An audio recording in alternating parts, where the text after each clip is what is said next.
గలతీయులకు రాసిన పత్రిక 6వ అధ్యాయము 2వ వచనం ప్రకారం, ఒకని భారములనొకడు భరించి ఈలాగు క్రీస్తు నియమమును పూర్తిగా నెరవేర్చుడి. ఒకని భారములనొకడు భరించి అంటే ఏం బ్రదర్? ఒకడి భారం ఒకడు భరించి క్రీస్తు నియమమును పూర్తిగా నెరవేర్చుడి. నీ పక్కన సహోదరుడు కానీ ఒక ఫ్రెండ్ ఎవరైనా కానీ వాడి కష్టాలు ఉంటే వాడి కష్టాలను షేర్ చేసుకోండి. నిన్ను వల్లే నీ పొరుగు వాళ్ళని ప్రేమించండి. అంతేలాగ ప్రేమించాలి. ప్రేమిస్తే వాడి కష్టాన్ని పంచుకుంటావు. నువ్వు ఇంకా నీకొకరిని ప్రేమిస్తే వారి బాధల ఇబ్బందుల్ని పంచుకుంటావు.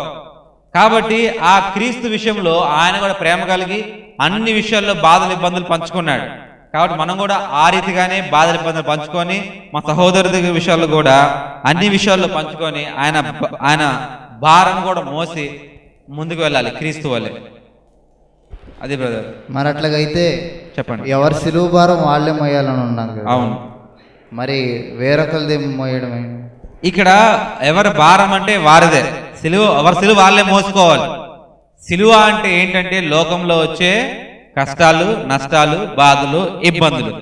ఇప్పుడు నా సహోదరుడి బాధలు ఇబ్బందులు పంచుకోవడం అంటే సిలువు సగాన్ని ఎరగొట్టి ఆ సిలువు నేనేసుకోవడం కాదు. ఫర్ ఎగ్జాంపుల్, ఇక్కడ ఒక బ్రదర్ ఉన్నాడు. ఆ బ్రదర్ ఆ కష్టాలు నష్టాలు బాధలు ఇరుక్కుపోయాడు.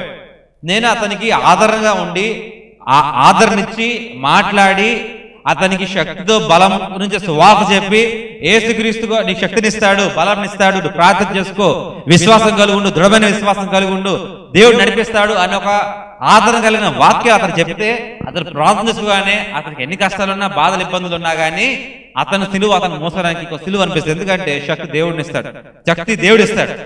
ఆ దేవుడు ఒకసారి మర్చిపోయినట్లా మనం కనుక ఆ భారాన్ని షేర్ చేసుకుంటే, అయ్యా మీరు కష్టాలు ఉన్నారు కదా, దేవుడు ప్రార్థన చేయండి, దేవునిలోకి రండి, దేవుడు ఖచ్చితంగా మనకు సహాయం చేస్తాడు అని చెప్తే మీరు కూడా ఆ బాధల ఇబ్బందులు పంచుకున్నట్లే.